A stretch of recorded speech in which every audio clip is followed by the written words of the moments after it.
I'm sharing this video because not everything that's happening that's good in the world is often shared and posted online. So I think that's the purpose of this channel. And that's why it's called Wisdom and Vibes, is to share those good moments, those real authentic moments of just joy and celebrating life and all of God's blessings.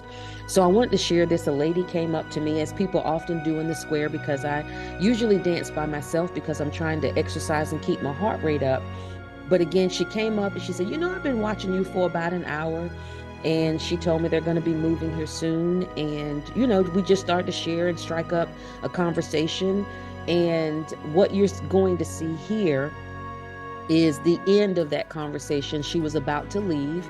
And it's just one of those things that happens when we are just human first, above and beyond anything else that we talk about so much these days. It's just about being human first.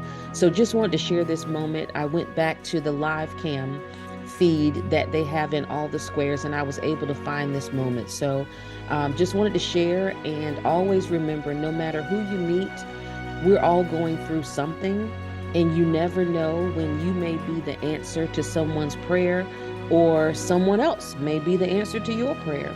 But again, it starts with being human and leading with kindness and love.